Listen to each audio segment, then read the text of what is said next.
하나님 나라를 주제로 하는 연속 설교의 31번째 시간입니다.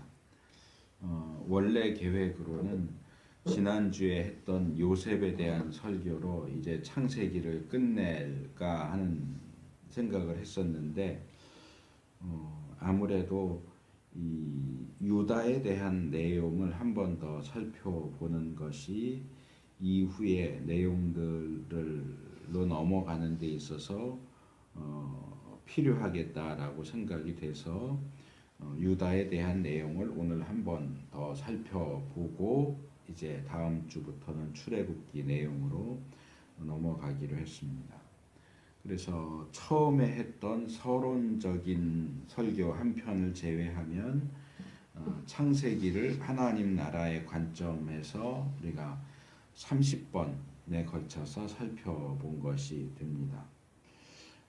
제가 유다에 대한 설교를 추가한 것은 이제 앞으로 살펴보게 될 출애굽과 또 이스라엘 왕국의 역사 그리고 성경 전체를 관통하는 하나님의 구원 역사에 있어서 유다 지파가 차지하는 역할이 굉장히 중요하기 때문입니다.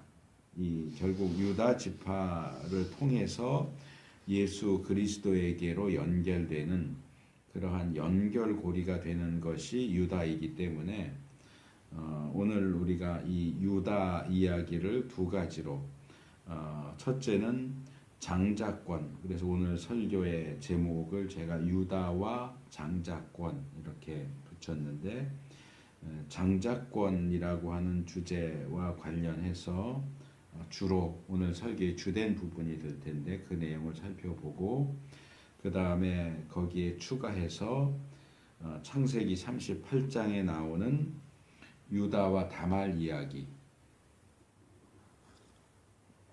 유다의 장자권 또 그 계보가 어떤 식으로 이어지는가를 보여주는 대표적인 이야기라고 할 수 있는 창세기 38장의 유다와 다말 이야기를 살펴보려고 합니다. 첫째로 유다와 장자권에 대한 내용인데 이 문제는 생각보다 좀 많이 복잡하고 어려운 부분이 있기 때문에 조금 집중해서 잘 들으실 필요가 있습니다. 장자권 관련된 이야기는 먼저 야곱과 에서에 대한 이야기부터 시작을 해야 될 것 같습니다. 이 장자권이라고 하는 이 용어는 의미는 복잡하지 않아요. 단순해요. 그러니까 장자에게, 맏아들에게 주어지는 권리죠. 그래서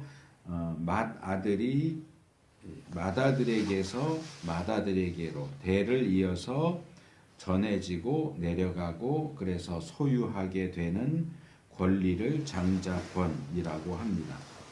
그런데 이 장자권에 대한 이야기가 어디에서부터 시작되느냐 하면 하나님께서 처음 아브라함을 부르셨을 때 우리가 아브라함 설교에서 아마 초반부에서 다뤘겠지만 창세기 12장 1절에서 3절에 나오는 아브라함 언약, 아브라함 약속, 그러니까 후손에 대한 약속, 땅에 대한 약속, 그리고 복에 대한 약속, 거기에 이름에 대한 내용을 추가하기도 하는데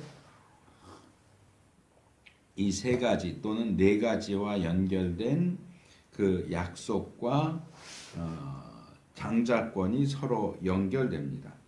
그래서 하나님께서 선택하신 아브라함 가문을 이어갈 장자들이 그 아브라함에게 주어진 약속을 물려받고 또 물려주고 그래서 그 가문을 통해서 하나님의 약속이 이루어지게 되는 어떤 특별한 권리와 영광을 누리게 되는 것이 이 아브라함 가문의 장자권입니다.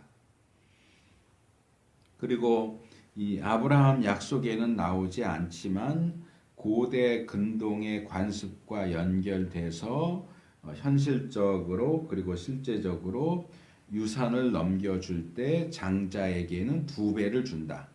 그러니까 아들이 둘이 있으면 아버지의 재산을 절반으로 나눠서 반반씩 나눠주는 게 아니고 아들이 둘이 있으면 재산을 셋으로 나눕니다. 셋으로 나눠서 장자에게는 2몫을 주고 둘째에게는 1몫을 주는 거예요. 그래서 뭐 아들이 몇이 되든 10명이 되면 11개, 12명이 되면 13개 이렇게 나눠서 항상 장자에게는 다른 아들보다 2배를 주는 것이 이 당시의 유산 상속의 풍습이었고 이 내용이 이 성경에 나오는 장자권과도 연결이 돼서 나오고 있는 것을 볼 수 있습니다.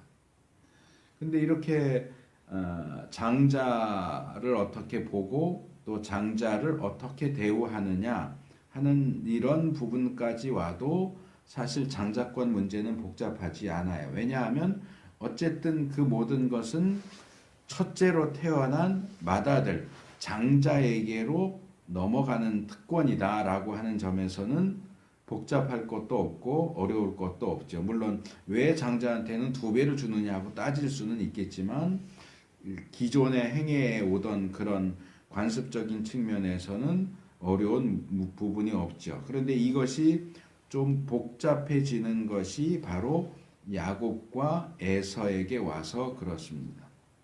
이들에게 와서 우리가 주목해서 보지 않으면 이렇게 걸러내서 이런 문제가 있구나 하는 것을 정리하지 못할 수도 있는데 이 단순하던 장자권이 둘로 분열돼서 나타나는 것을 볼 수 있습니다. 하나는 장자의 권리라고 하는 것이 나오고 다른 하나는 장자의 축복 이렇게 됩니다. 사실 장자권 안에는 당연히 장자의 권리도 장자가 받아야 할 복도 다 포함되어 있는데 야곱에서 이야기에 오면서 이 장자권이 장자의 권리와 장자의 축복으로 나눠져서 나온다는 거죠. 그래서 에서는 죽 한 그릇에 장자의 권리를 야곱에게 팔았습니다. 그럼 장자권은 누구한테 있는 걸까요? 야곱이 장자의 권리를 샀으니까 물론 여러 가지 불법적이고 그런 사기적인 요소가 있기는 하지만 어쨌든 권리를 받았으면 야곱이 장자의 권리를 가지고 있는 것이고 장자에게 주어지는 복도 당연히 야곱에게 주어져야 할 것 같은데 이 야곱과 에서의 이야기는 그렇게 흘러가지 않습니다. 에서는 야곱에게 장자의 권리를 팔았는데도 불구하고 장자의 축복은 자기가 받아야 된다고 생각을 합니다. 이게 에서 혼자만의 생각이 아니고 야곱도 그렇게 생각을 하고 있고 이삭도 그렇게 생각을 하고 있고 리브가도 그렇게 생각을 합니다. 이삭이나 리브가가 야곱이 형을 속이듯이 해서 장자의 권리를 샀다 하는 사실을 몰랐을까요? 그러면 장자의 축복을 야곱에게 해줘야 된다라는 생각을 안 했을까요? 그런데 에서는 장자의 권리는 팔았지만 장자의 축복은 내가 받아야 된다고 생각을 하고 이삭도 야곱이 장자의 권리를 샀다는 것을 알았음에도 불구하고 에서에게 축복을 하려고 하고 리브가도 이삭의 의도를 몰래 엿듣고는 장자의 축복도 야곱이 차지할 수 있도록 역시 사기적인 그런 계획을 세우고 야곱도 역시 이미 한번 장자의 권리를 샀는데도 불구하고 장자의 축복을 받기 위해서 아버지를 속입니다. 과연 야곱과 에서 대에 와서 장자권이 장자의 권리와 장자의 축복으로 나눠졌다고 말할 수 있느냐? 그게 사실이냐? 하나님도 장자권을 그렇게 권리와 축복으로 나누어서 바라보셨겠느냐? 그건 우리가 알 수가 없어요. 다만 야곱과 에서 시대에 현상적으로 드러난 일을 보면 장자권이 권리와 축복으로 이렇게 분열돼서 이건 이제 제가 붙인 표현인데 분열되어 나타나는 현상이 보인다. 그러면서 복잡해진다 하는 겁니다. 어쨌든 이 세대에서는 야곱에게로 결국 장자의 권리도 축복도 넘어가죠. 그러면 야곱의 아들들의 세대로 가면 어떻게 되느냐? 더 복잡해집니다. 제가 설교하면서 몇 번 지적했던 것이지만 이 창세기 후반부로 들어가면 야곱의 맏아들인, 그러니까 출생 순서에 의하면 가장 먼저 태어난 르우벤과 제 기억에는 아마 넷째인가 다섯째인가 그런 것 같은데 유다가 넷째 아들인 것 같네요. 유다가 이 주도권을 가지고 장자권을 가지고 싸우는 건 아니에요. 주도권을 가지고 경쟁하는 것처럼 보이는 상황이 두 번이나 나옵니다. 왜 경쟁하는 것처럼 보이느냐라고 표현을 하느냐 하면 유다가 맏형인 르우벤을 제치고 내가 장자인 것처럼 내가 이 전체 12형제 중에 대표가 되겠어. 대표로서 행동해야지. 이렇게 하는 건 아닌데 이 창세기의 기록이 모세가 또는 하나님께서 마치 르우벤과 유다가 서로 주도권을 놓고 경쟁하는 것처럼 기록을 하고 있기 때문에 그래요. 그 두 번의 내용은 이미 이제 다 지적했던 내용들을 정리하는 거니까 첫째로는 요셉을 어떻게 처리할 것인가 하는 문제입니다. 거기서 르우벤과 유다가 서로 대조되고 있어요. 창세기 37장 21절과 22절을 보면 맏아들인 르우벤은 요셉을 죽이겠다라고 하는 형제들의 손에서 요셉을 구원해서 아버지께로 무사히 돌려보내야 되겠다라는 계획과 생각을 가지고 형제들에게 야 요셉을 죽이는 것까진 그렇고 그냥 구덩이에 던져 넣자라고 제안을 합니다. 형제들은 그 제안을 듣고 요셉의 채색옷을 벗기고는 요셉을 구덩이에 던져 넣죠. 꺼내주지 않으면 거기서 굶어 죽을 수밖에 없는 상황이에요. 그러니까 르우벤은 나중에 형제들 몰래 가서 요셉을 끄집어내서 아버지에게 돌려보낼 계획을 하고 있는 거죠. 그런데 조금 지나서 창세기 37장 26절과 27절을 보면 르우벤이 어떤 일로 자리를 비운 사이에 유다가 형제들에게 새로운 제안을 합니다. 야, 그래도 친형제인데 저렇게 구덩이에 넣어서 굶어 죽게 하는 것보다는 죽도록 방치하기보다는 차라리 노예로 팔아버리는 게 어때? 그러면 우리에 의해서 죽는 것도 아니고 요셉은 살 수 있고 우리는 돈도 벌 수 있으니까 일거양득 아니냐? 그래서 요셉을 노예로 팔자고 하는 제안을 합니다. 왜 유다가 그런 제안을 했는지는 나오진 않아요. 르우벤의 제안은 어떤 의도에서 나온 건지가 나오지만 유다의 경우는 나오지 않아요. 뭐 나쁜 의도일 수도 있고 어쩌면 르우벤처럼 그래도 형제인데 죽이는 건 아니다. 적어도 생명은 살려줘야지 하는 의도에서 한 건지 그것은 분명하지 않지만 어쨌든 유다가 요셉을 노예로 팔자는 제안을 하고 형제들은 이번에도 유다의 제안을 받아서 요셉을 구덩이에서 끌어내서 지나가는 상인들에게 노예로 팔아버립니다. 그래서 결론적으로 말하면 르우벤과 유다 두 사람의 제안은 모두 형제들에게 받아들여지지만 두 제안이 모두 받아들여지는 바람에 르우벤의 계획이 틀어졌어요. 그러니까 두 사람 중에 결국은 둘이 서로 맞상대를 한 건 아닌데 결국 판정을 내리자면 유다가 승리한 게 되는 거예요. 유다의 의도가 이겼어요. 르우벤의 의도가 실패했고 유다의 의도가 성공을 합니다. 그래서 두 사람 다 서로 의도했던 대결은 아니지만 결과적으로는 동생인 유다가 우월하게 승리하게 되는 모습을 보게 됩니다.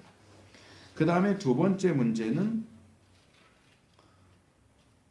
요셉이 없어지고 나서 막내둥이가 된 베냐민을 어떻게 할 것이냐 하는 문제입니다. 첫 번째 문제가 요셉을 어떻게 할 것이냐 하는 문제였다고 하면, 두 번째 문제는 베냐민을 어떻게 할 것이냐 하는 문제였는데, 처음 애굽으로 양식을 사러 애굽으로 내려갔을 때 아버지 얘기가 나오고 막내둥이 얘기가 나오니까 요셉이 다음에 올 때는 꼭 막내 동생 베냐민을 데리고 와라. 그렇지 않으면 내 얼굴을 볼 수가 없을 것이다. 간첩으로 이렇게 몰아붙이면서 그 조건을 대죠. 그래서 어쨌든 시므온을 남겨놓긴 했지만 양식을 사왔고, 다음번에 갈 때는 꼭 르우벤을 데리고 가야 됩니다 라고 할 때 야곱이 굉장히 슬퍼하고 화를 내면서 절대로 제가 지금 르우벤이라고 그러냐, 베냐민은 보낼 수 없다라고 이야기를 합니다. 그때에 이제 시기적으로는 좀 차이가 나지만 1년 정도 차이가 나는 것 같은데, 르우벤과 유다가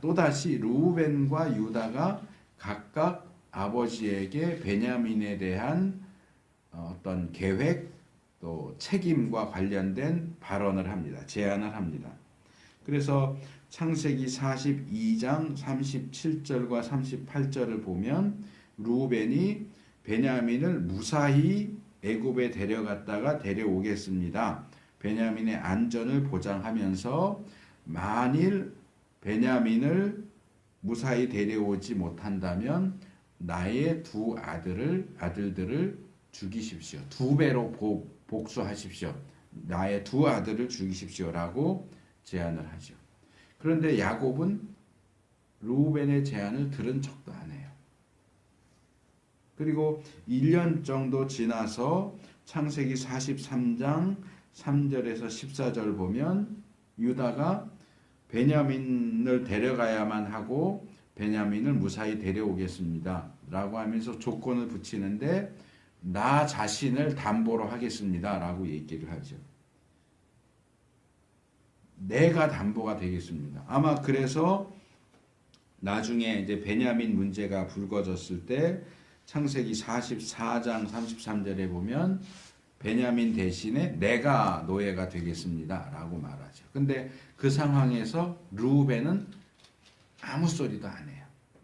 베냐민이 아버지에게로 돌아갈 수 없는 상황이 됐는데도 르우벤은 이렇다 저렇다, 내가 이렇게 하겠다 저렇게 하겠다, 전혀 말도 안 하고 행동도 안 해요. 유다만 나서서 내가 대신 노예가 되겠다라고 말하죠. 그래서 자기 자신을 담보물로 내세우는 그 유다의 제안은 아들 둘을 담보물로 내놓는 르우벤의 제안에 비하면 조금 빈약하죠. 조건이 빈약한데도 불구하고 야곱은 유다의 제안을 받아들입니다. 그럼 네가 잘 데리고 갔다 와라 하면서 유다의 손에 베냐민을 맡기죠.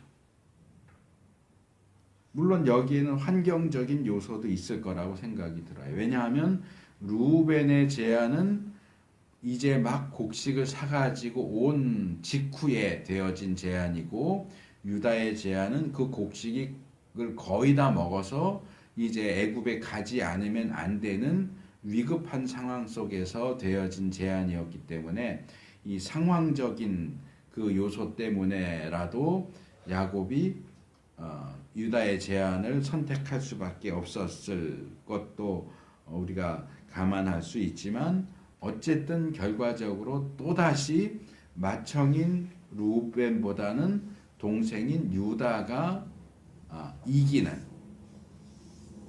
유다가 더 성공적인 모습을 보여주는 그런 모습을 볼 수 있습니다. 그리고 이 일이 있은 후에 유다는 형제들의 대표인 것처럼, 마치 자기가 맏아들인 것처럼 행동합니다.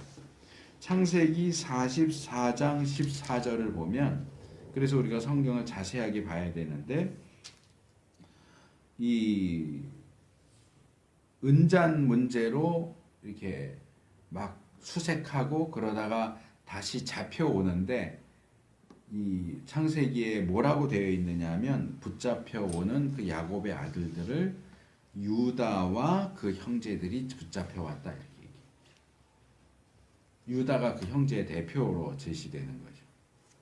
왜 하필이면 유다와 그 형제들일까요? 루벤과 그 형제들도 아니고 문제가 된 베냐민과 그 형제들도 아니고 유다와 그 형제들이. 그리고 이후에 요셉과 대화를 할 때도 16절도 18절도 다 유다가 나서서 대답합니다. 루벤이 나서는 게 아니고 유다가 나서서 마치 자기가 형제들의 대표인 것처럼 그렇게 이야기하고요.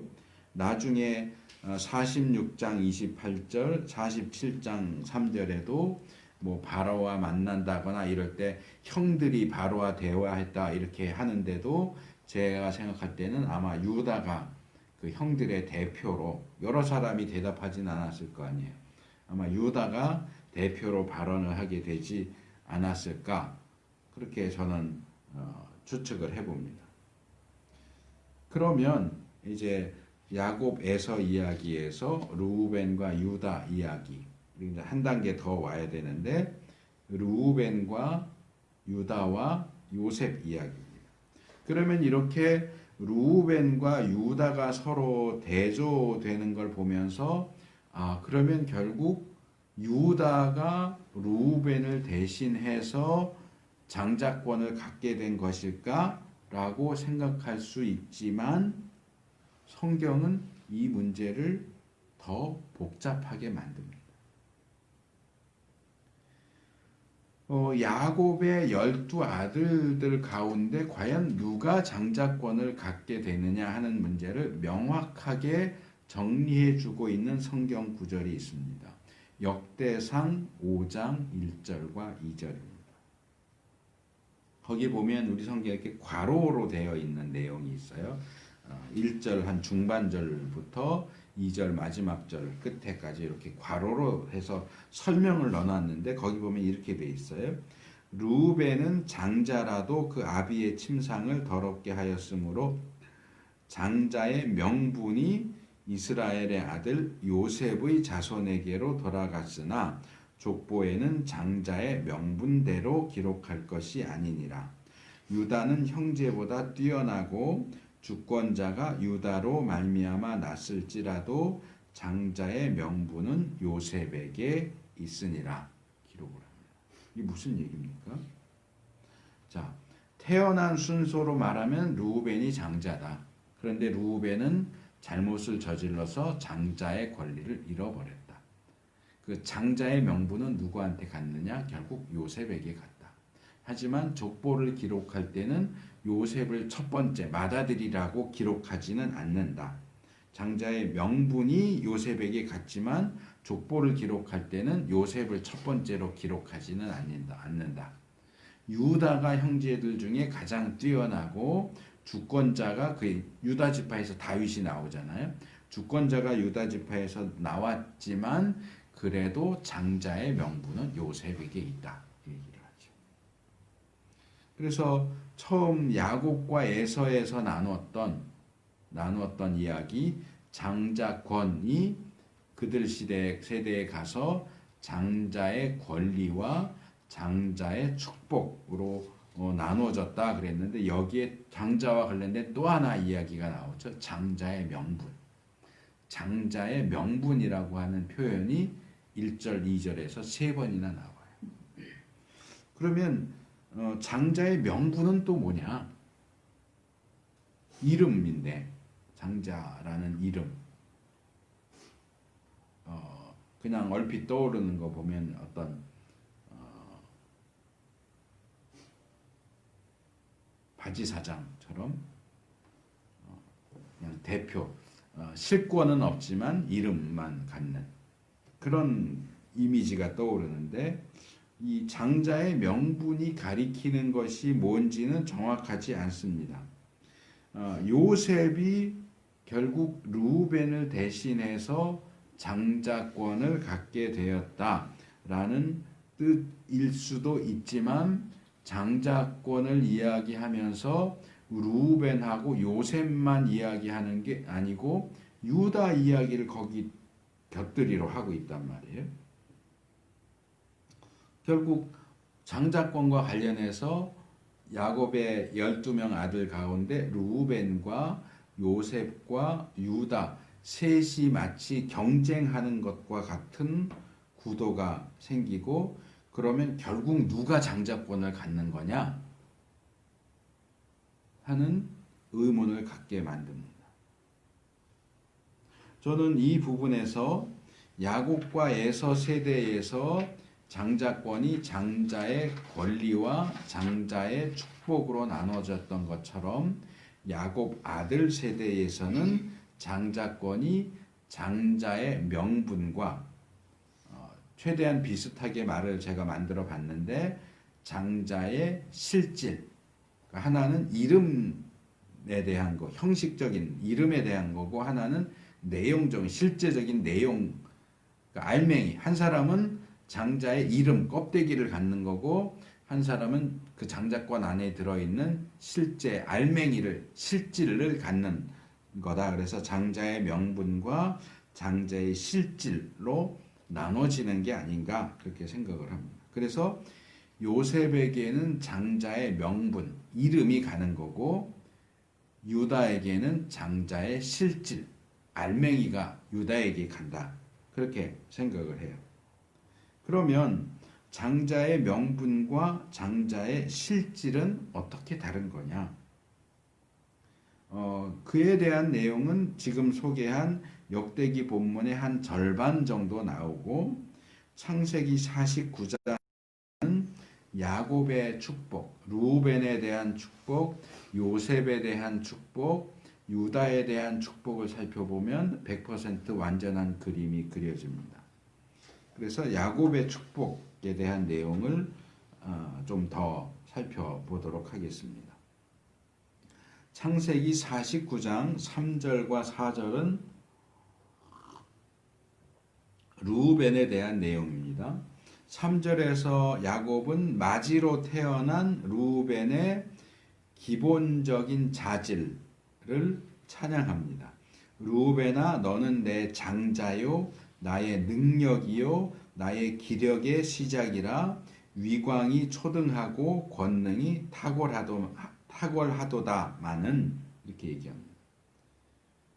그래서 루벤이 장자라고 하는 사실을 굉장히 기분 좋게 자랑스럽게 생각하고, 너는 형제들보다 가장 뛰어나다라고 이야기를 하는데, 루벤에 대한 이 찬양은 탁월하도다로 끝나는 게 아니고 탁월하도다마는 이렇게 끝나요. 이게 뭐예요? 그런데 탁월하다. 그런데 말이야 문제가 좀 있다. 이런 뉘앙스죠. 그래서 이어지는 4절 내용이 루벤을 찬양하는 3절 내용과는 반대되는 내용일 거다라는 예상을 하게 만들죠. 그래서 4절로 넘어가면 야곱이 루벤에 대해서 너는 물의 끓음 같았은즉 너는 탁월치 못하리니 내가 아비의 침상에 올라 더럽혔음이로다. 그가 내 침상에 올랐었도다 라면서 루벤을 책망합니다. 그게 끝이에요. 루벤에 대한 내용의 끝. 야곱의 축복 그랬지만 루벤에 대한 내용은 사실 축복이 아닌 거죠. 어떻게 보면 저주죠. 너는 내 자랑스러운 맏아들이야. 그런데 너는 이런 일을 저질렀기 때문에 너는 더 이상 맏이라고 할 수 없어. 이거예요. 이게 루벤에 대한 내용이에요. 이 내가 아비의 침상에 올랐다라는 얘기는 창세기 35장 22절에 나오는 사건입니다. 거기에 보면 이스라엘이 그 땅에 유할 때에 루벤이 가서 그 서모 빌하와 통간함에 이스라엘이 이를 들었더라. 야곱의 아들은 12이라. 이렇게 기록되어 있어요. 루벤과 빌하의 성관계, 그러니까 아들과 자기 친어머니는 아니죠. 서모, 아버지의 다른 아내와 사이의 성관계가 서로 합의에 의한 것인지, 우리 개역은 통간 이렇게 번역을 했기 때문에 서로 좋아서 성관계를 가진 것처럼 번역을 해놨지만 한글 성경들을 번역본들을 찾아보면 통간이라고 번역한 건 우리 개역 성경밖에 없어요. 공동번역, 표준세번역, 세번역 성경은 범했다. 그래서 마치 강간했다. 그런 것처럼 번역을 했고 그 외의 성경들은 그냥 동침했다, 잠자리를 같이 했다. 이렇게 얘기하는데 번역했는데 히브리 성경에도 그냥 같이 잤다, 동침했다. 이 정도로만 얘기가 돼 있지 그게 통간인지 강간인지 화간인지 여기에 대한 것은 명확하게 나오지 않아요. 근데 이게 어떤 종류의 성관계였느냐가 중요한 게 아니고 어쨌든 아들로서 아버지의 다른 아내와 성관계를 했다고 하는 거죠. 그리고 이것은 성적인 범죄이기만 한 것이 아니라 고대 세계에서는 그것이 특별한 의미를 가져요. 아들이 아버지의 아내를 물려받는 것은 아버지의 권력을 물려받는 것에 대한 어떤 증거물 같은 것이 돼요. 그래서 예를 들면 사무엘하 16장 21절 22절을 보면 압살롬이 아버지 다윗에 대해서 반역을 일으키고는 다윗이 도망가면서 예루살렘에 남겨놨던 다윗의 후궁들과 공개적으로 동침을 하죠. 물론 천막을 쳐놓고 천막 안에서 했지만 동침을 합니다. 열왕기상 2장 17절과 22절도 보면 아도니아가 다윗 말년의 아내처럼 데리고 있었던 수넴 여자 아비삭을 아내로 달라고 요청을 하고 솔로몬이 그것에 대해서 이건 아도니아가 왕이 되려고 하는 욕심을 표현한 것이다 라고 해서 아도니아를 처형하는 장면이 나옵니다. 심지어는 이건 학자마다 다른데 고린도전서 5장 1절에 나오는 너희 중에 심지어 아버지의 아내를 취한 자도 있다고 하는데 하고 바울이 책망하는 내용이 나오는데 이 부분도 이런 맥락에서 행해진 것이 아니겠느냐라고 보는 사람도 있어요. 그래서 이 르우벤의 경우도 단순히 어떤 성적인 범죄로서의 아버지의 아내와 성관계를 한 것이냐 아니면 그 외에 영화나 드라마에 자주 나오잖아요. 왕자예요. 아버지가 왕이고 자기는 왕자야. 그리고 시간이 흘러서 아버지가 뭐 죽거나 보통 이제 왕은 은퇴하는 게 없고 죽어야 이제 물려받는 거니까 아버지가 죽으면 어차피 자기가 왕이 돼.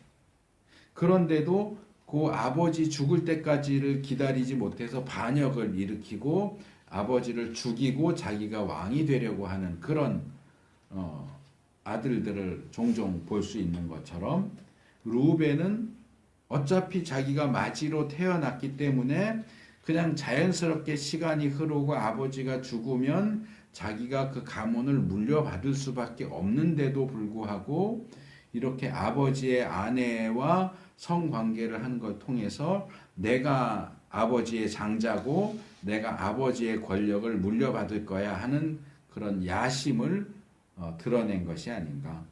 야곱이 르우벤에 대해서 너가 끌어올랐다. 뭐 좀 더 다르게 표현하면 끓는 건 좋은데 끌어서 넘치도록 끌었다. 너의 그 권력에 대한 야망이 너무 지나쳐서 섣불리 성급히 아버지의 권력을 물려받으려고 그런 의도로 아버지의 아내와 성관계를 했는데 이건 아주 못된 짓이다. 뭐 이런 식의 의미로 이해하는 것도 가능합니다.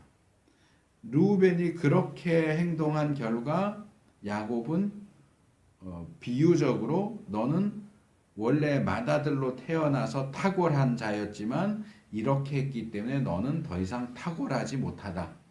탁월치 못하리니 이렇게 얘기했는데 이건 쉬운 말로 바꾸면 너는 맏아들의 자격을 잃어버렸어. 넌 더 이상 받아들 자격, 장자 자격이 없어라고 말하는 거고, 역대상 5장 1절이 말하는 것처럼 장자권을 상실하는 거죠. 장자로 태어났지만 범죄 행위로 인해서 장자권을 상실했어요. 그래서 결국 장자권은 르우벤이 아닌 다른 사람에게로 넘어가는데, 역대상에서는 그 장자의 명분이 요셉에게로 넘어갔다라고 이야기를 합니다. 그러면 요셉에게 장자의 명분이 넘어갔다는 내용을 우리가 어떻게 이해해야 하겠느냐? 창세기 49장 22절에서 26절이 요셉에 대한 내용인데, 이 내용, 이건 이제 CCM으로도 만들어져서 야곱의 축복, 그래서 요셉에 대한 내용 이제 만들어서 찬양도 하고 그러는데, 이 49장 22절에서 26절을 찬찬히 한번 읽어보세요. 그러면 제일 먼저 눈에 띄는 게 있어요. 그게 뭐냐 하면, 야곱의 요셉에 대한 축복은 주로 물질적인 복과 번성에 대한 내용이다 하는 사실입니다. 야곱이 요셉에 대해서 뭐라고 얘기합니까? 너는 무성한 가지다. 샘 곁에 있는 무성한 가지다. 담을 넘은 가지다. 그리고 전능자가 복을 주신다. 위로 하늘의 복과 아래의 원천의 복과 젖먹이는 복과 태의 복. 이 이삭이 에서인 줄 알고 야곱에게 해줬던 축복 내용하고 굉장히 비슷하죠.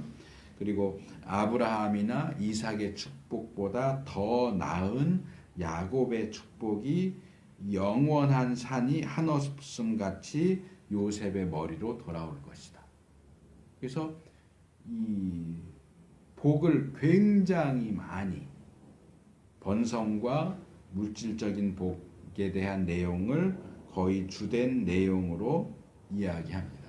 이건 제가 볼 때 제가 앞에서 소개했던 장자에게 두 몫을 준다 하는 것의 또 다른 표현인 것 같아요.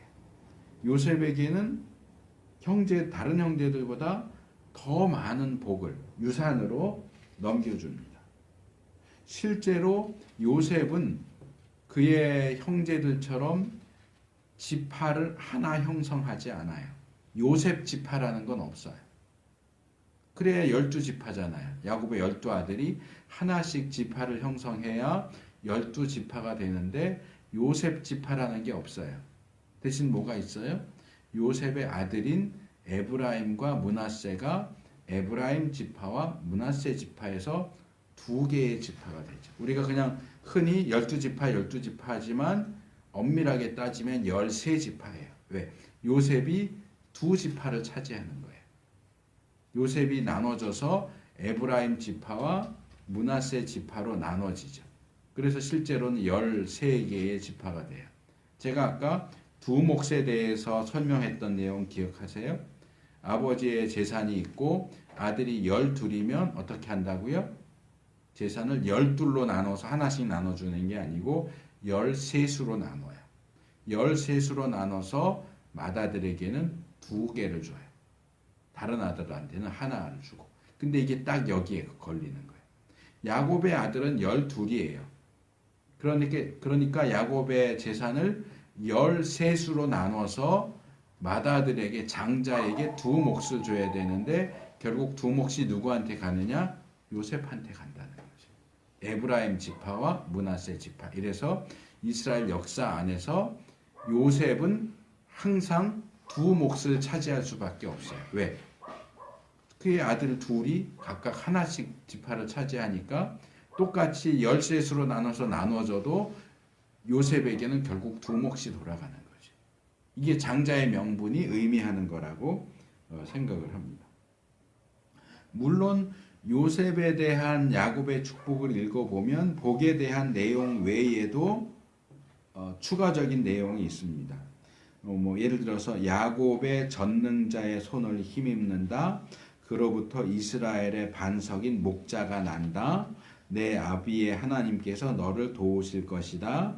그 형제 중에 뛰어난 자의 정수리. 이런 표현들이 나오기 때문에 유다에 대한 내용과 겹쳐지는 부분이 있어요.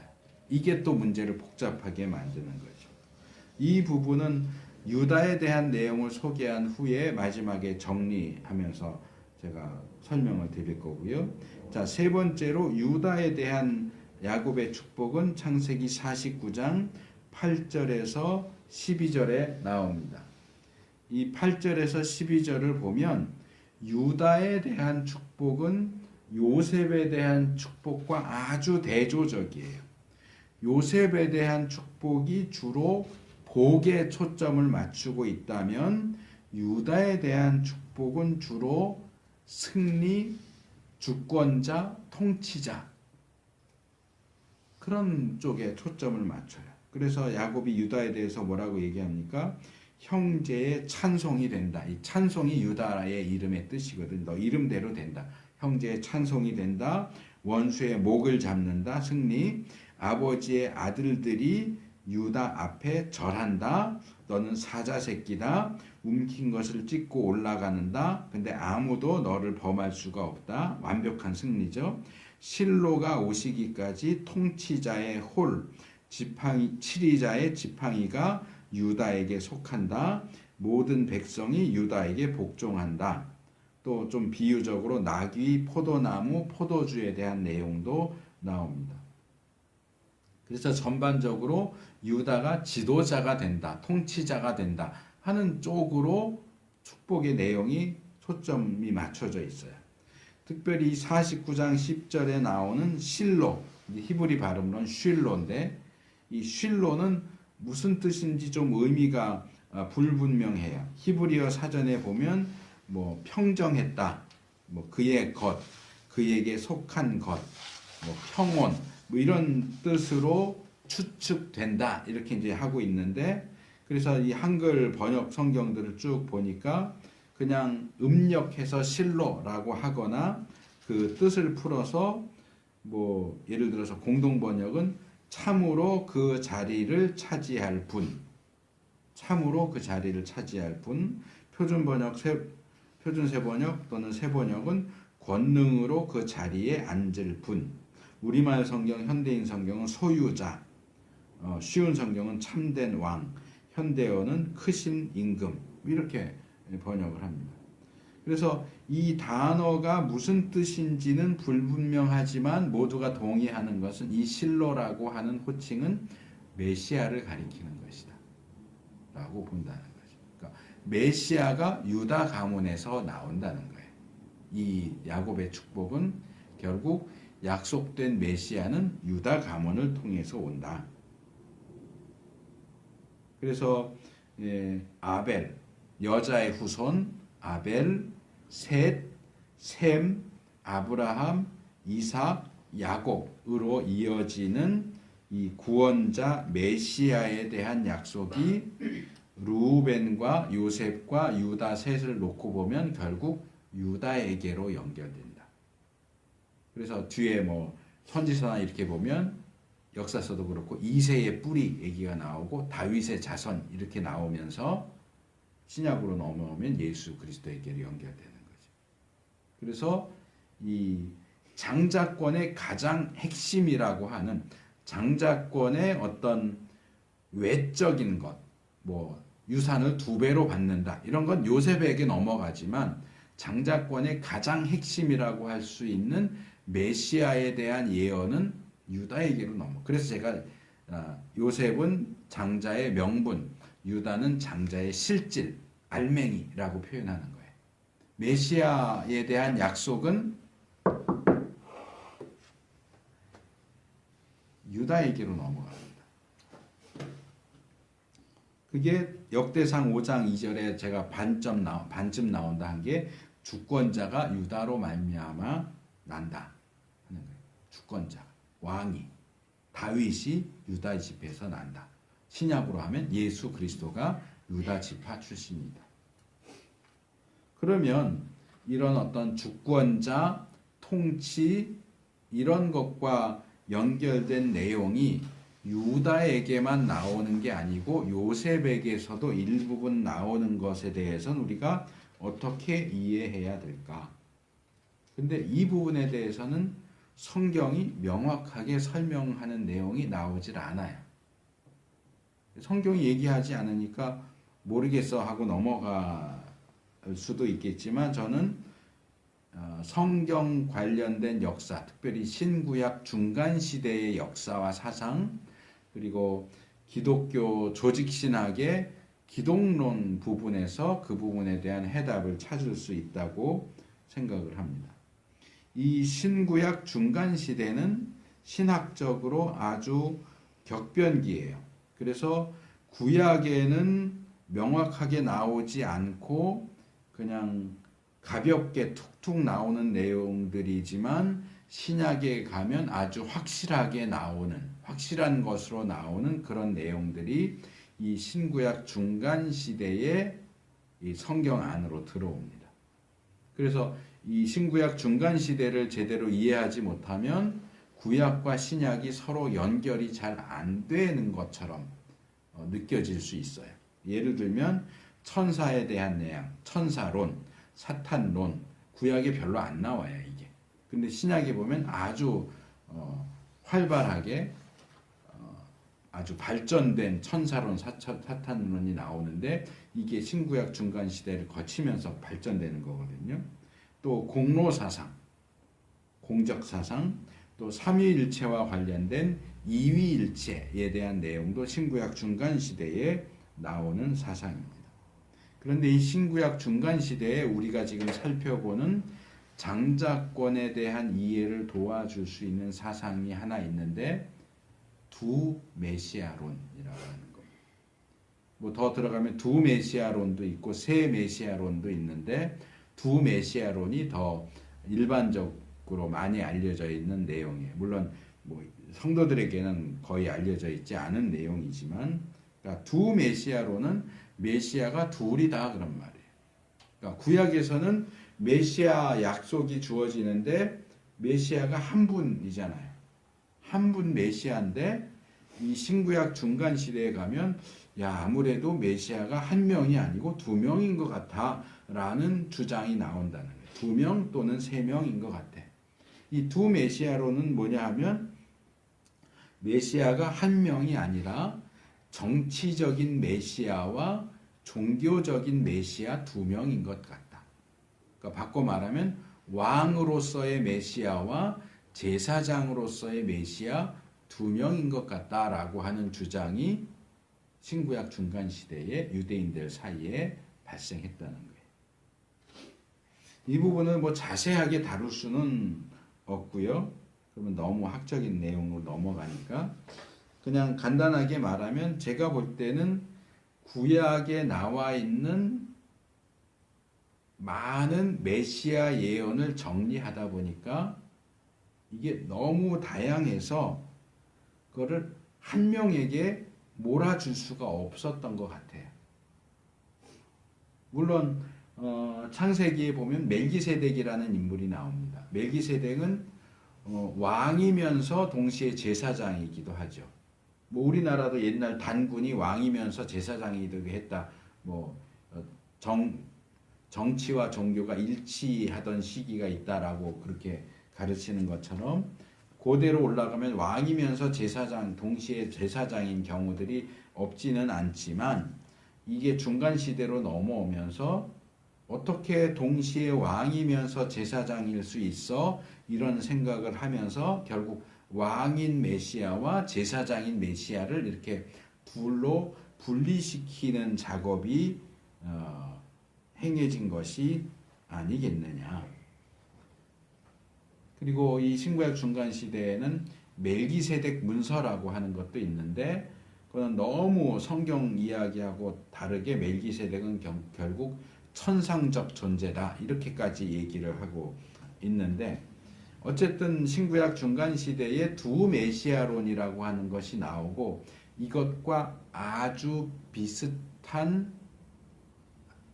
똑같진 않고 비슷한 신학 개념이 우리 기독교 조직신학 기독론에 나오는 예수님에 대한 삼중직이라고 하는 거예요. 예전에 우리가 오후에 교리 공부할 때 제가 기독론에서 설명을 했어요. 그거 삼중직. 예수님은 왕이기도 하시고 제사장이기도 하시고 선지자이기도 하시다. 왕직도 갖고 계시고 제사장직도 가지고 계시고 선지자직도 가지고 계시다. 삼중 직분을 세 개 다 가지고 계시다.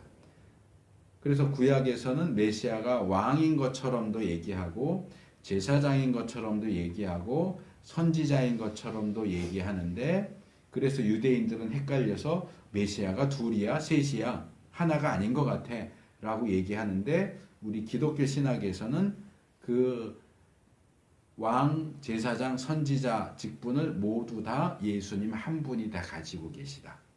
그래서 삼중직으로 설명을 하는 거죠. 그리고 거기에 대한 어떤 근거 자료가 될 수 있는 게 신약의 히브리서예요.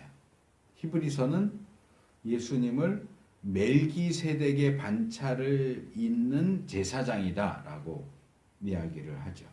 그래서 신구약 중간 시대에 멜기세덱이 천상적인 존재다라고 하는 주장이 있었는데, 그것과 연결시키면 예수님은 천상적인 존재로서, 물론 복음서에 이미 나오죠. 예수님 하나님 아들, 하나님이신데 인간이 되셨고, 왕이신 예수님, 인간이신 예수님, 구원자 예수님, 제사장이신 예수님, 히브리서가 특별히 강조하는 거고, 또 선지자이신 예수님, 이런 내용들이 결국 취합돼서 기독교 조직신학, 특별히 칼빈에게 와서 그리스도의 삼중직에 대한 주장이 나오는 겁니다. 그래서 저는 나름대로 정리하는 것이, 구약의 메시아 예언, 다양한 메시아 예언이 신구약 중간 시대에 오면서 두 메시아론으로 발전이 되고, 멜기세덱 문서 같은 것과 결합이 되고, 신약 히브리서에 와서 예수님과 천상적 존재인 멜기세덱, 물론 히브리서에서는 멜기세덱을 천상적 존재라고 얘기하진 않지만 연결시키면서 조직신학으로, 기독교 조직신학으로 넘어오면 기독론의 그리스도의 삼중직으로 결국 그 가르침에서 취합되는 게 아니냐.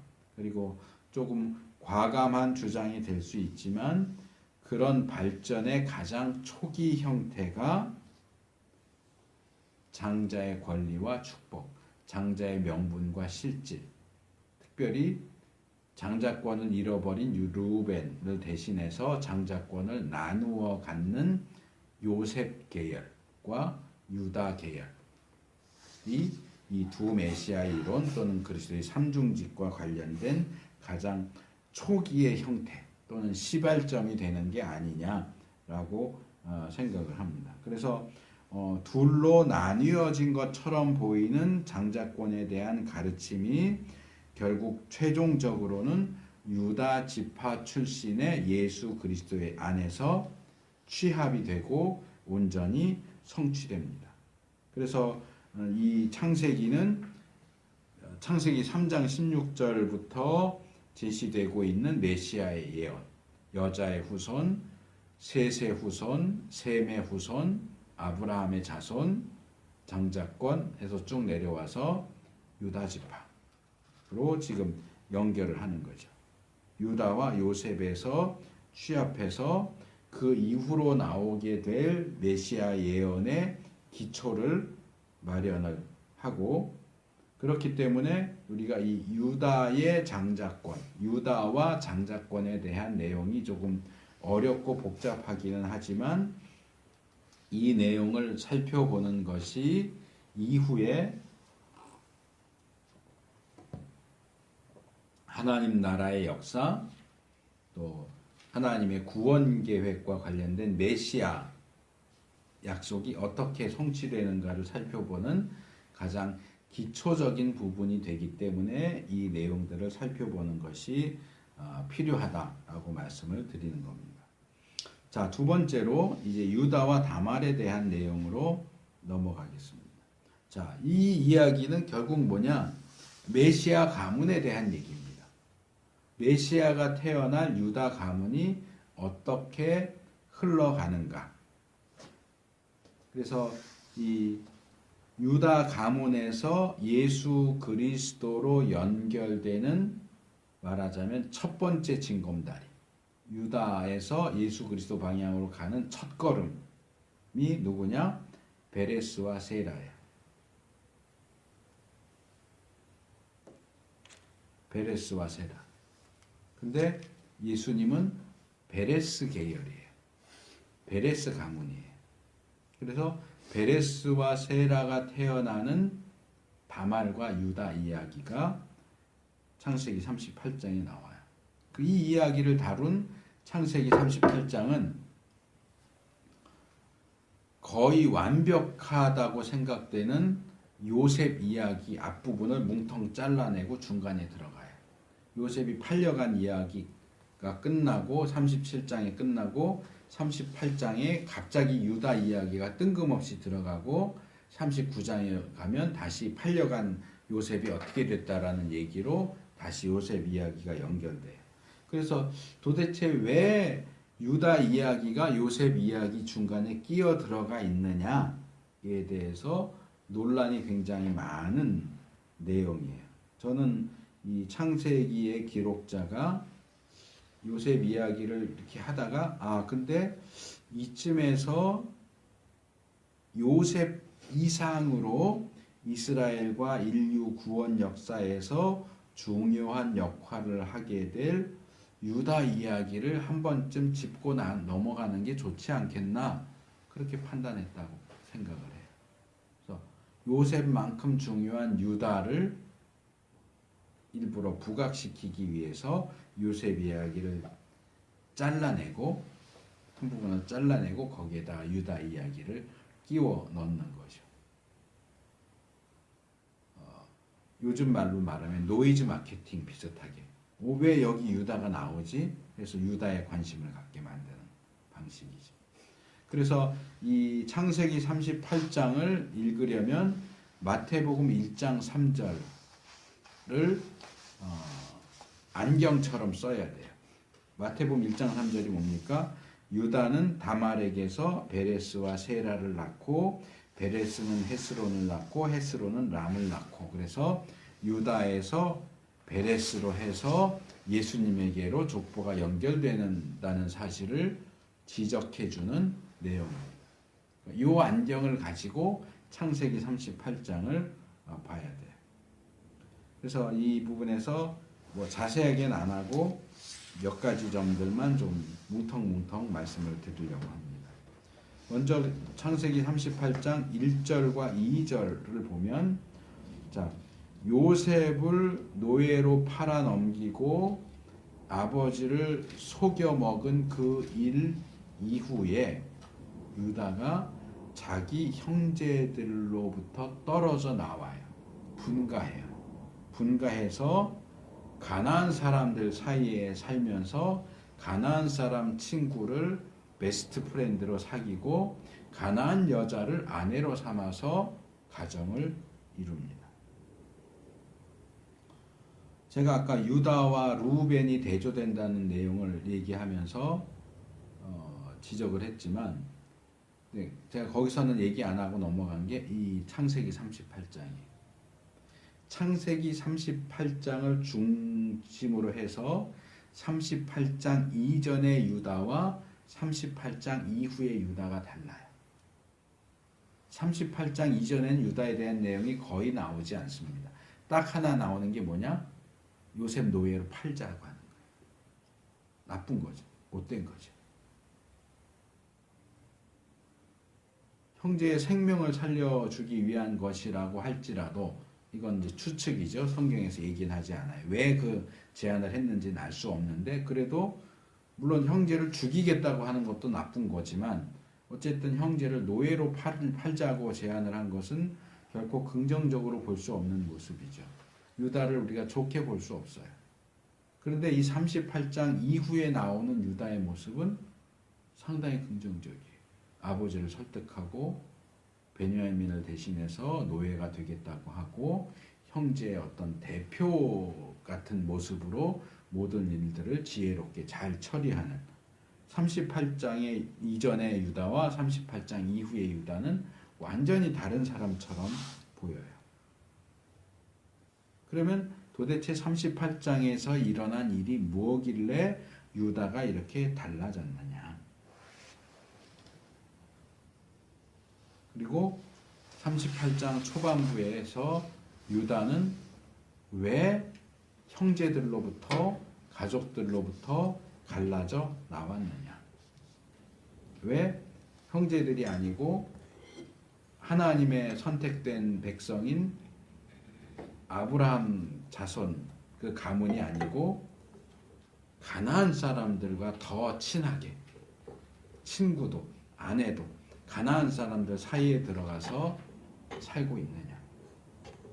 뭐 유다가 형제들하고 불화했다거나 싸웠다거나 그런 내용은 나오지 않기 때문에 우리로서는 추측할 수밖에 없고 이 내용은 100% 확실하다라고 말하기는 어려워요.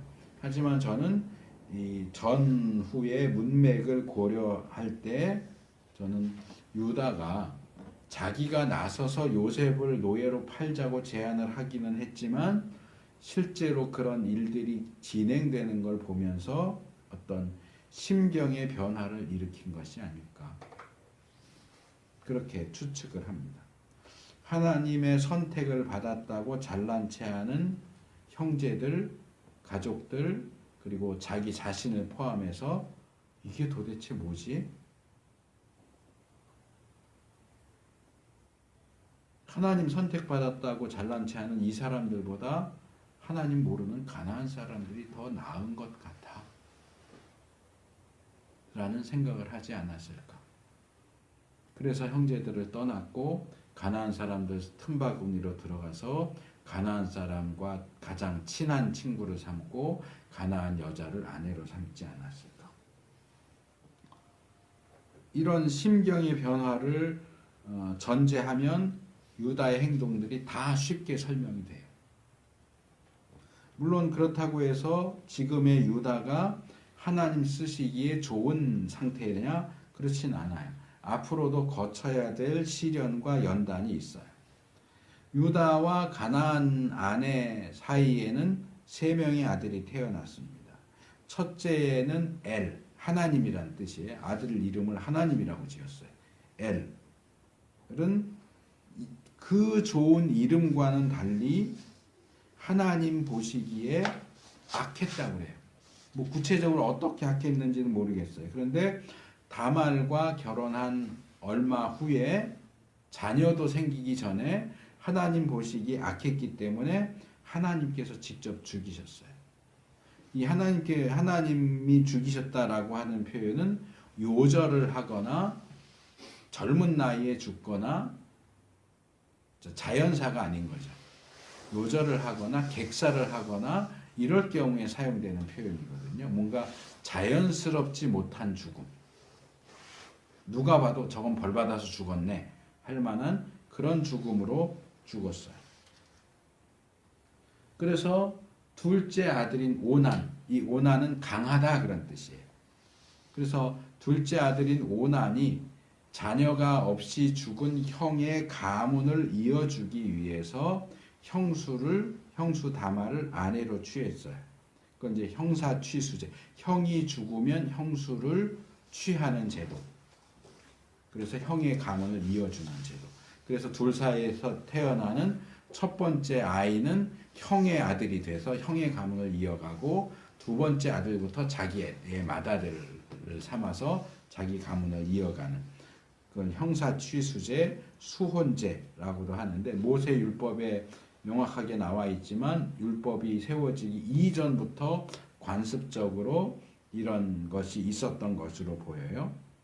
그런데 형의 대를 이어줄 자식을 만들어주면 형의 재산이 고스란히 그 아이한테 내려가잖아요. 오나는 그게 싫었던 거예요. 내가 굳이 형의 가문을 이어줄 필요가 있어? 해서 다말과 성관계를 가지면서 우리 개역성경 땅에 설정했다. 체외 사정인 거죠. 결합된 가운데 사정을 해야 임신이 되는데 임신이 되지 않도록 하기 위해서 몸 바깥에다가 사정을 한 거예요. 그래서 영어의 오나니즘이라고 하는 게 자위 또는 수음을 가리키는 단어로 오나니즘이라는 단어가 생겼는데 이건 성경 이야기를 오해해서 나온 거예요. 오나는 수음을 자위를 행한 게 아니고 체외 사정을 한 거예요. 그래서 영어 사전에서 오나니즘 찾아보면 자위, 수음 이런 뜻이 있는데 전혀 이거는 오해와 착각에서 나온 잘못된 단어예요.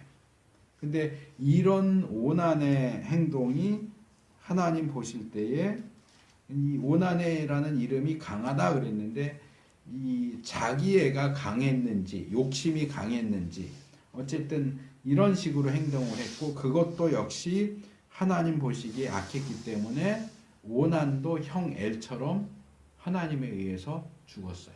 벌받아서 죽었어요. 그래서 아들 둘이 연달아서 죽으니까 그 다음 순서는 막내둥이거든요. 셀라한테 다말과 결혼을 시켜야 되는데 이렇게 보니까 셀라도 죽을 것 같은 거예요. 그 나쁜 그 표현인데 우리나라도 그런 게 있잖아요. 결혼하면 남편이 자꾸 죽으면 남편 잡아먹는다. 뭐 이런 표현을 쓰는 것처럼 사실은 엘과 오난 남편들 각자가 문제가 있어서 죽었는데 유다는 자기 아들이 문제가 있다고 생각하기보다는 며느리에게 문제가 있어서 아들들이 죽었다고 생각을 한 거죠. 다말에게 문제가 있는데 막내 아들도 다말과 결혼시키면 걔도 죽을 것 같으니까 아직 셀라가 어리니까 너 친정으로 돌아가 있어. 셀라가 크면 결혼시켜줄게 라고 해서 핑계를 대고 다말을 친정으로 돌려보낸 거죠. 소방 맞은 거죠, 결국. 근데 이 재밌게도 셀라라는 이름의 뜻은 요구예요. 요구. 뭔가를 요구한다. 그러니까 사실 유다는 다말의 요구를 받아들여서 셀라를 다말의 남편으로 줘야 되는데 유다는 다말의 요구를 받아들일 생각이 없었어요. 그래서 시간이 흘러서 셀라가 장성했어도 다말과 결혼을 시키지 않고 다말은 과부인 채로 친정에 돌아가서 계속 살고 있었어요.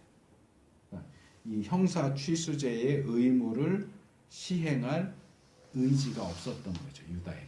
못된 거죠. 이것도. 근데 그 후에 유다의 아내가 죽고 그 틈을 타서 뭐 다 아는 얘기지만 다말이 창녀인 것처럼 변장을 해서 유다에게 접근해서 성관계를 갖습니다. 시아버지와 며느리가 성관계를 갖죠. 그리고 임신을 하죠. 그 임신 사실이 알려지니까 과부가 수절을 제대로 안 하고 음행을 해서 임신을 해서 화가 잔뜩 난 유다가 끌어내서 불살라 죽이겠다. 원래 간음 음행을 하면 돌로 쳐서 죽이지 화형시키지 않는데 유다가 얼마나 화가 났는지 화형시켜서 죽이겠다라고 할 때 유다가 이 물건들의 주인이 아이 아빠입니다 하고 물건을 보여주는데 그게 유다의 물건이에요. 그러니까 유다가 뭐라 그래요? 다말이 나보다 옳다. 그는 나보다 옳도다. 26절에. 그 이후로 다말과 관계를 더 갖지는 않고 그냥 시아버지 며느리의 관계 속에서 생활을 하지만 다말을 통해서 태어난 쌍둥이 아들 베레스와 세라는 유다의 손자, 족보상으로는 손자지만 실제적으로는 아들이죠. 완전히 콩가루 집안이 돼버린 거죠. 그리고 이 둘의 탄생 이야기가 나오는데 야곱과 에서 탄생 이야기하고 상당히 비슷하죠. 그런데 야곱은 형 발꿈치를 잡고 자기가 먼저 나가려고 이제 이건 우리의 예상이죠. 갓난아기가 그 생각을 했을지 어땠을지 모르겠는데 어쨌든 형 발꿈치를 잡았지만 형을 끄집어내고 자기가 먼저 나오지는 못했어요. 시도했는데 실패했죠. 근데 이 베레스는 야곱이 성공 못한 걸 성공해요. 형 세라가 원래 먼저 나가려고 손을 내밀었는데 그 형을 끄집어내리고 자기가 먼저 나와요. 그래서 터트리고 나왔다 그래서 터뜨렸다 그래서 베레스예요. 세라는 손에 붉은색 실을 감았다 그래서 붉다 그런 뜻으로 세라고. 근데 이 형인데도 동생한테 져서 늦게 나온 세라가 아니고 동생인데도 형을 끄집어내리고 자기가 어거지로 먼저 나온 베레스 가문에서 예수님이 태어나는 거죠. 그러니까 이게 왜 예수님이 그런 가문에 태어났을까? 참 이상하다. 왜 다말에서 태어난 베레스, 하나님이 원하시면 유다 가문 중에도 아직 남아있는 셀라가 있잖아요. 그러면 유다에서 셀라로 해서 예수님이 태어날 수도 있는데 유다, 베레스 해가지고 예수님이 태어난다는 거죠.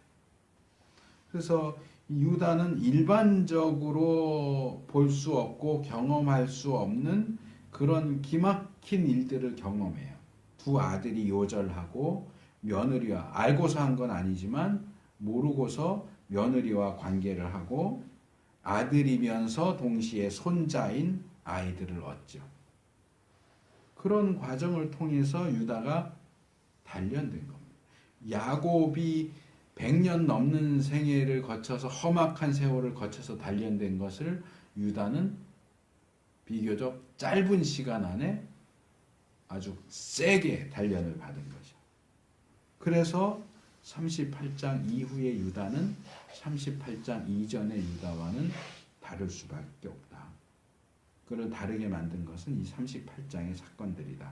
그렇게 보는 거죠. 그 가운데서 유다는 특별히 무엇이 옳고 그른지에 대한 교훈을 받은 것 같아요. 그가 다말에게 했죠. 그는 나보다 옳도다. 근데 며느리가 시아버지를 속여서 성관계를 맺고 임신해서 아이를 낳는 게 뭐가 더 옳다는 얘기냐. 이게 쉽게 이해가 안 되는 얘기죠. 이것은 그 당시에 형사 취수제를 제대로 알아야만 이해가 가능한 말이에요. 성경은 다말의 종족을 밝히고 있지는 않습니다. 하지만 이 다말의 친정이 유다가 머물던 가나안 사람들 그 지역 근처에 있었다는 것. 그리고 그녀가 시아버지인 유다에게 행한 행동들을 볼 때 이 다말은 가나안 족속이었을 가능성이 아주 높다고 생각을 합니다. 왜 그러냐? 이스라엘의 형사 취수제는 말 그대로 형이 죽으면 동생이 형수를 취하는 제도예요. 형이 죽었어요. 자식이 없이 죽었어요. 그럼 동생이 취해. 근데 동생이 죽었는데 형제가 둘밖에 없어서 동생이 더 이상 없다. 그럼 어떻게 할까요? 그러면 사촌으로 넘어갑니다. 사촌 형제. 사촌 형제도 없다? 그럼 6촌, 8촌 이렇게 넘어가요. 형제, 같은 학렬을 가진 형제 세대로 쭉 이게 권리가, 책임이 넘어가요. 그걸 우리가 이제 룻기에서 보아스의 경우에서도 볼 수 있는데, 그런데 고고학적인 연구에 의하면 그 당시에 가나안 땅에도 가나안 족속들에게도 형사 취수제가 있었는데 조금 달라요. 형이 죽었다, 동생이 취했다, 근데 동생도 죽었다, 근데 그 밑에 동생이 없다, 그러면 사촌으로 넘어가지 않고 아버지로 올라갑니다. 자식이 못했으니까 아버지가 책임을 지라는 거예요.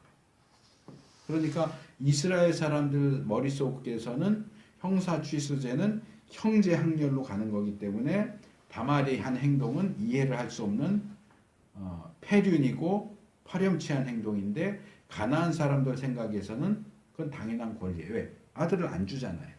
셀라를 줘야 되는데 셀라를 안 주니까 그럼 셀라 안 되면 그러면 아버지인 유다 당신이 하시오. 그러니까 다말로서는 당연히 자기가 요구할 수 있는 권리를 이행한 거죠. 그러니까 가나안 사람들의 그런 관습을 알고 있는 유다 입장에서는 다말은 자기 기준에 따르면 올바른 행동을 했다. 나는 내 기준에 따라서도 올바르게 안 했다. 셀라를 줬어야 되는데 안 줬다. 그러니까 가나안 여자인 다말은 당연히 그 다음 책임을 진 아버지한테 책임을 물은 거니까 다말에게는 잘못이 없다라고 인정을 하는 거죠. 물론 이게 유대인이 아닌 가나안 관습이었기 때문에 유다가 그것을 인정하지 않을 수도 있었고요. 또 이런 이방 풍습에서부터 뭔가를 배웠다라고 배웠을 리가 없어라고 배척할 수도 있어요. 근데 중요한 것은 하나님이 그걸 인정하셨다는 거예요. 아까 말한 것처럼 다말의 행동을 인정하지 않으셨다면 유다, 베레스, 예수님 이렇게 내려오는 게 아니고 유다, 셀라, 예수님 이 가문으로 내려오게 하셨어야 되는데 유다와 다말 사이에 태어난 베레스 가문에서 예수님이 태어나게 하셨다고 하는 겁니다. 하나님이 인정하시고 물론 오늘날에도 이게 가능하다는 얘기는 아니에요. 그 당시 상황에서 그렇다는 얘기죠. 그래서 마치 요셉 형들의 악행을 이용해서 선을 이루신 것처럼 유다와 다말 사이에 그런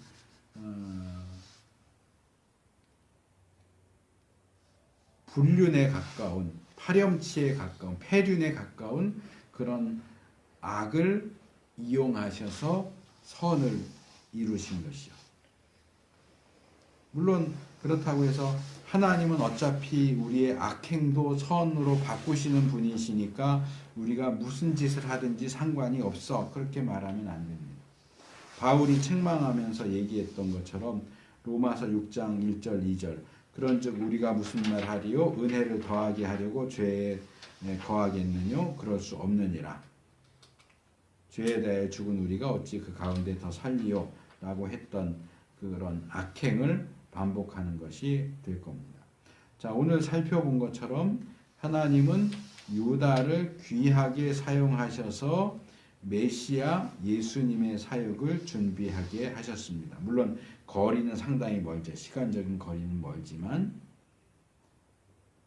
유다의 부족함과 그의 가문에서 일어난 악한 일들에도 불구하고 그에 대해서 품으신 뜻과 계획을 결국에는 이루어 내셨습니다. 우리도 하나님께 쓰임을 받기를 원하지만 유다처럼 요셉처럼 야곱처럼 이삭처럼 아브라함처럼 나름대로의 부족함과 약함과 또는 악함까지도 가지고 있는 사람들입니다. 지난주에 제가 루터 이야기를 소개했던 것처럼 우리 자신을 바라보지 말고 우리를 위해서 십자가에 달리신 예수님, 우리의 아버지이시고 왕이신 하나님을 바라볼 수 있기를 바랍니다. 그 하나님, 악을 선으로 바꾸시는 하나님을 바라보고 그러나 그렇기 때문에 나태하지 말고 합리화하지 말고 진실되게 충성스럽게 조심스럽게 하나님과 보조를 맞춰서 한 걸음씩 나아가는 우리들이 될 수 있기를 바랍니다.